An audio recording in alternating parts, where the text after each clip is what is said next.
I'm Dhruti Yatri, you're watching TimesXP and welcome to the top US news today. A big private prison is getting ready to reopen in Lake County, Michigan. This prison will be used to hold undocumented immigrants, people who are in the US without legal papers. It's being run by a company from Florida called the GEO Group, and it will help Immigration and Customs Enforcement detain more people as part of the Trump's administration's immigration plan. Right now, new guards and medical staff are already training inside the prison. Officials say that the prison could reopen very soon, possibly this month. So the question is, what's going on and why is this important?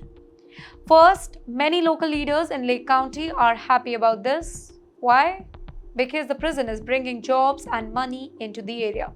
This part of Michigan has very few job opportunities. About 300 people will work at the prison each day, and it will become the biggest employer and the biggest taxpayers in the whole country.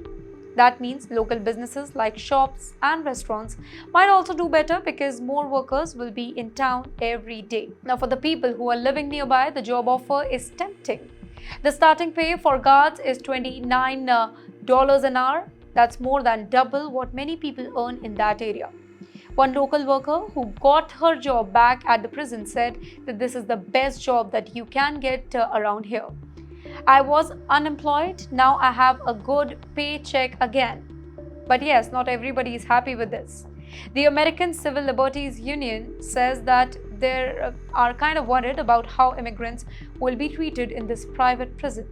They fear that people held inside might not get proper care, legal help, or medical attention. They also plan to watch the prison closely with help from immigration lawyers and activists. They say that this is part of a bigger problem. The US government is trying to double the number of immigrant detention beds to about 100,000 across the country. The Lake County prison will help cover the Midwest region, including Michigan, Illinois, and nearby states. Now the question is, why so many beds? The ICE says that it needs more space because of new laws and order that is signed by Donald Trump. Well, these rules tell ICE to detain more immigrants, specifically people who have been arrested for crimes like theft or burglary, even though they haven't been found guilty yet. Here, the goal is to remove 1 million undocumented immigrants every single year from the United States, and this is according to the ICE official documents. There is also a new law called the Laken-Riley Act, which tells ICE to automatically detain certain immigrants who have been arrested for specific crimes, even for the small ones like shoplifting. That means more people are getting picked up and held, and ICE needs more spaces to keep them like this prison. There is a new battle going on between the United States government and the state of New York, and it could affect school funding. The issue? School mascots that use Native American images. New York State passed a rule telling all its public schools to stop using team names, mascots, or logo based on Native American culture. The state says that this is about promoting respect and ending the misuse of Native tradition. But now, the US Department of Education is pushing back, saying the state's decision might actually be breaking civil rights laws. One school at the center of this fight is Massapequa High School on Long Island. It kept its mascot, a drawing of a Native American chief, even after the state's new rule came into effect. Students wearing t-shirts and jackets with this logo, and the school team is still called Chiefs. President Trump's administration has now stepped in.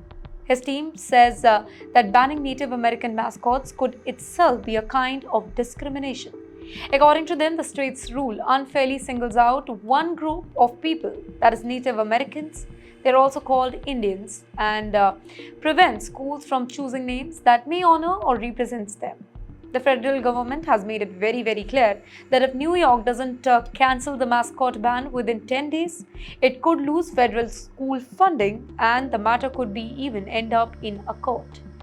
Then, in response, the US Department of Education has told New York to take back the mascot ban, tell all schools that they are free to use Native American-inspired names again, write a public apology to tribal communities, admit that their earlier policy may have violated the federal civil laws, particularly Title VI, which protects people from discrimination. But yes, not everybody is happy with this approach. A spokesperson from New York City's education department called this entire situation political theater, accusing the Trump administration of playing politics rather than solving the real problem. He said that the state was trying to listen to Native American communities who believe that such mascots promote harmful stereotypes about their culture. Some Native groups are also divided. While a national organization called the National Congress of American Indians fully support removing such mascots, calling them racist and disrespectful, others, like local groups, have said that mascots should stay. In fact, Adam, a local resident and member of Chickasaw Nation, said that the group supports the ban isn't even from New York. They are from North Dakota and don't represent the local tribes. Well, this controversy also brings up some dark history. Well, the town of Massapequa was named after a Native American tribe that lived there for thousands of years, even before colonization. However, critics say that school's mascot doesn't reflect the history.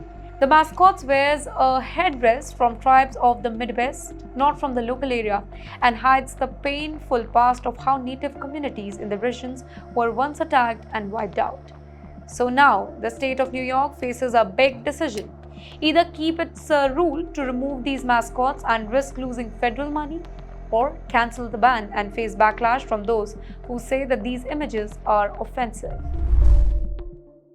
The Trump administration is introducing a brand new visa idea called the Trump Gold Card, and it's already grabbing attention, specifically in India.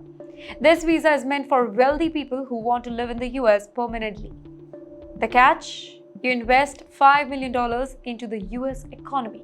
At the summit in Washington, US Commerce Secretary Howard Lutnick explained how this new visa would give high net worth Indians a chance to easily settle in the US.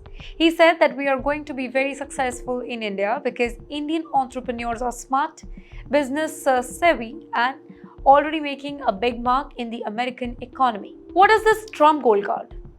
Think of it like a VIP green card. Right now, there is a visa called EB-5 where you invest $800,000 and create at least 10 full-time jobs in the US. In return, you can apply for a green card, but Trump's new gold card plan is very different from this. You must invest $5 million. You get instant US permanent residency. There's no need to create jobs. You even get fast-track citizenship options. There is no US inheritance tax, and you can choose how to handle your global taxes. Basically, this is being marketed as a luxury fast pass to settle in America, mainly targeting ultra-rich foreigners, including Indians. Now, how to apply there? So, there is a website, trumpcard.gov, where interested people can sign up and check the process. Reports suggest that some gold cards have already been sold in places like the Middle East. Trump has claimed that the US could sell millions of these cards, raising trillions of dollars for the economy. Lutnick, however, gave a smaller but still huge estimate. If just 100,000 people invested in the US, it could raise $1 trillion. So, the question is, will this work for Indians? Absolutely. That's the hope. Many wealthy Indian families are looking for global options, specifically for their children's education and lifestyle. The US remains a top choice, and unlike the EB-5 visa, the gold card doesn't require job creation, making it easier and faster for the investors. For business families in cities like Mumbai, Delhi, Hyderabad, and Bengaluru, this could be a big opportunity. But yes, there's a twist. Critics say that this whole plan may not be legally allowed. Why? Because immigration laws like EB-5 were created by Congress, and only Congress has the power to change them. Legal experts and immigration lawyers are questioning if Donald Trump can launch a whole new visa without going through a proper channel. Organizations like American International Lawyers Association have actually warned that unless Congress changes the law, the old EB-5 program stays at it is right now. The EB-5 Reform and Integrity Act of 2022 is active until 2027, and any new program must go through the legislative process. But why the US wants the rich? Of course, the US continues to be the top destinations for millionaires. As per the 2025 USA Wealth Report, the country has over 6 million millionaires, 10,800 centimillionaires, that's worth over $100 million, more than 850 billionaires. In fact, the US millionaires population has grown by 78% in just 10 years, the fastest growth globally. Lawmakers in Ohio have introduced two new bills, House Bill 1 and Senate Bill 88, that could make it harder for certain foreign nationals and even some green card holders to buy land in many areas of the state. Well, these bills are being proposed over concern about national security and spying. But they are also raising serious questions about fairness and discrimination. Now, if these bills become law, people from countries considered foreign advisories by the US government like China, Russia, Iran, North Korea, Cuba, and Venezuela won't be allowed to buy land within 40 kilometers, and that too of the sensitive locations in Ohio. Now, these include military bases, power stations, water plants, gas pipelines, and other key infrastructure. Basically, it will cover 70% of the area in the state. The rule would also apply to companies owned by people who are from those countries. Supporters of the bill, like Representative Angela King and Senator Terry Johnson, says that it's about protecting important American facilities from the foreign spying or sabotage. They argue that until the federal government creates stronger laws, states like Ohio need to take action to protect themselves. But here's where it gets really tricky. While the bill allows green card holders to keep land that they already own, earlier drafts of the bill wanted them to sell it within 2 years. That part was removed, but people are still worried about it. Critics say that even the idea of banning land ownership based on someone's nationality is kind of unfair and could lead to racism. During a certain public hearing in Ohio Senate, over 230 people submitted comments against the bill. Many spoke emotionally about how the bill could actually hurt immigrants who have made Ohio their home. A college professor reminded lawmakers that even people who escaped oppressive regime like North Korea could be told that they don't belong here if these laws passed. A 14-year-old girl spoke about growing up as an American and feeling rejected by a law that tells her she is not American enough because of her heritage. Groups like the American Civil Liberties Union warn that these laws could actually violate the US Constitution and lead to lawsuits. They say that the law seems to be fueled more by fear and prejudice than by real security concern. Legal experts say that banning somebody from buying land just because of where they are born, even if they live legally in the US, could easily be seen as racial discrimination. These kinds of laws aren't new, by the way. States like Florida and Texas have already passed similar rules, and Ohio's governor even approved a limited version last year that banned foreign nationals from buying farmlands. But a broader law like this one was vetoed by the governor before, and as of now, neither House Bill 1 nor Senate Bill 88 have been scheduled for a vote. So, what does this mean for the immigrants in Ohio? It means the debate is heating up. On one side are those who say that US needs to protect its security and be very cautious. On the other are people who believe that such laws unfairly target immigrant communities and send the wrong message about what it means to be American. An Indian-American couple, Varun Navani and Amanda Soul, made headlines by spending a huge amount of money to shut down the entire Wall Street in New York City for their wedding celebration. Imagine a wedding so big and grand that it closes one of the busiest and most famous streets in the world. Well, that's exactly what happened when Varun and Amanda's 400-member Bharat danced their way down the Wall Street. Well, their wedding wasn't just at one place. They booked more than 28 different locations across the New York City, turning the city into a grand wedding venue. To make this happen, they had to get special permits from each locations, and the cost was very, very high.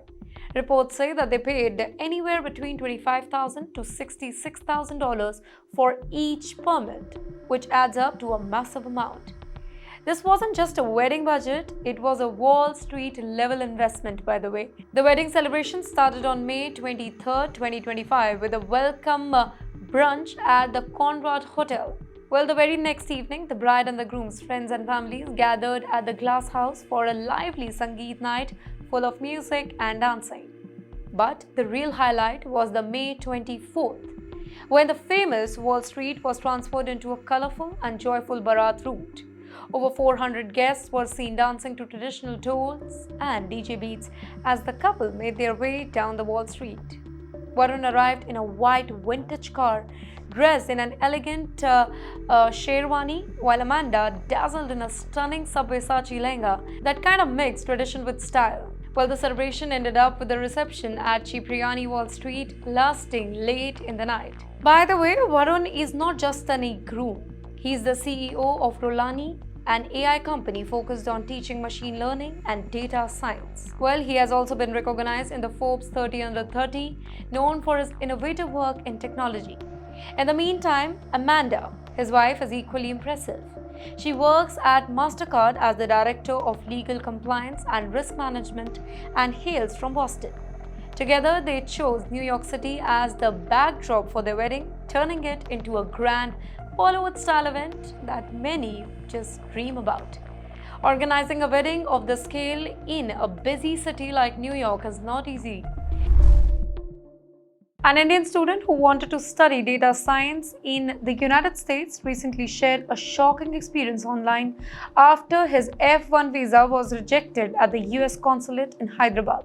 He wrote on Reddit that he was caught off guard when the visa officer started asking him technical questions, something that many students don't usually expect in such interviews. His visa interview took place on May 30th, and everything began normally.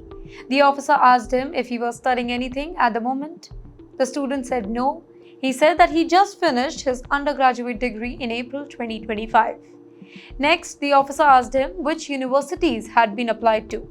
The student listed 6 names, including Indiana University, Bloomington, Northeastern University, and the University of Washington. But then the interview took a sharp turn. The visa officer, described as a white male in his 30s, started asking technical questions about computer science and data science topics. For example, he asked, what is the difference between an array and a linked list? And what is linear regression? Well, these kind of questions you would usually face in a job interview or a university entrance exam, not a visa interview, right? The student tried to answer as best as he could and remained calm. But after a few more questions about his preferred university and the specific track that he had chosen, his visa was denied under the section 214B. This section basically means that the officer wasn't convinced that the student met the criteria to get a visa. Maybe he doubted his intention or thought that he couldn't prove strong ties to India or justify his study plans clearly. For those who don't know, then F1 visa is the visa that international students need to study full-time in the US. Interviews usually last 2 to 3 minutes, and they often focus on basic questions about finances, future plans, and your course, not technical knowledge. And that's why the student's experience surprised a lot of people. He even wrote, I was shocked by the level of technical questions. I did my best, but I still don't know where I went wrong. The post created a lot of buzz on social media, by the way. One user shared that they too were asked technical questions during their visa interviews. One said that they got 4 to 5 technical questions but still got approved. Another shared that ever since the recent pause in visa slots, consulates have become stricter and many officers are now asking basic subject-related questions just to see if the student really understands what they are going to study or not. So the lesson? If you have a visa interview coming up, specifically for a technical course like data science, engineering, or computer science, don't just prepare your documents and general questions. Also revise the basics of your field. Elon Musk has just gone to the war. And not in space, by the way, but in Washington, D.C. The billionaire behind Tesla and SpaceX is furious about a new $4 trillion tax and spending bill being pushed by US President Donald Trump. Taking to his social media platform X, Musk posted a fierce message to all the Americans. Call your senator, call your congressman. Bankrupting America is not okay. Kill the bill. So, what's really going on? Do you remember, until just few days ago, Elon Musk was part of Trump's administration, working as a special advisor in a group called the Department of Government Agency. We also call it DOGE. His job was to help cut the wasteful government spending. But after 130 days, Elon Musk stepped down and now he is attacking the very system that he was just part of. He says that this bill is full of wasteful, disgusting spending and is calling it a disgusting abomination. To make his point, Musk also shared a meme from the movie called Kill Bill. But instead of a sword fight, this one is political battle. You know why so many people are upset? Musk believes that this particular bill will make America's debt problem much worse. He says that it would raise the national debt by $5 trillion and drive the country into what he calls debt slavery. Well, he's warning that US could face bankruptcy if this kind of spending continues unchecked. To give some numbers, then the Congressional Budget Office, which is non-partisan, said that the particular bill could add $2.4 trillion to America's debt in the next 10 years. But some experts think that it could go even higher, up to $4 trillion if certain economic predictions don't go as planned. The bill itself is a mix of tax cut and increased spending, specifically in defense. It has already passed the House of Representatives with only 3 Republicans daring to vote against it. Now it's being debated in the Senate, and that's where Musk hopes to stop it. But there is more than just money at stake. Some parts of the bill may hurt Musk's own company. For example, Tesla could lose out on electric vehicle subsidies and SpaceX must see a drop in government contracts. Still, Musk says that his fight isn't personal. It's about doing what's right for the country. In the meantime, Trump is standing firm. His press team called the bill big and beautiful, and he's aiming to get it passed by July 4th. There's a lot of pressure to move quickly because if Congress doesn't raise the debt ceiling soon, the US could default on its debt for the very first time ever, something that could cause chaos in the global market. You can see the tension is actually growing. In the meantime, House Speaker Mike Johnson defended the bill and said that Musk had his facts wrong. Musk replied by posting a video of Johnson's speech and refuting it point by point. Well, it's become a full-blown digital face-off between America's richest man and some of the most powerful lawmakers. You know what makes this fight even more dramatic is that Elon Musk is one of the biggest donors to Republican candidates for the 2024 elections. Now he's warning that those very politicians that he'll spend his money to defeat them if they support this particular bill. So the question is, what next? If the Senate approves the bill, it becomes law and Musk will have lost this round. But if enough senators oppose it, Trump might have to go back to the drawing board. Imagine this. You're a small factory owner in Gujarat making steel parts for export to the US. And suddenly, your biggest customer has to pay double the price just to bring your product into their country. Well, that's exactly what could happen to thousands of Indian exporters after Donald Trump's latest move. At a recent rally in Pennsylvania, Trump said that he would double tariff on steel and aluminium imports from 25% to 50%, and now he has gone ahead and signed the order. This change came into effect on June 4th and as part of Trump's promise to put America first again in his second-term push. Interestingly, the UK has been spared from the tariff after a special meeting between British and US officials in Paris.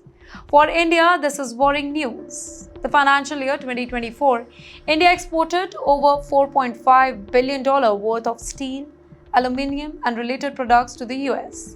This included items like steel pipes, kitchen utensils, aluminium sheets, and more.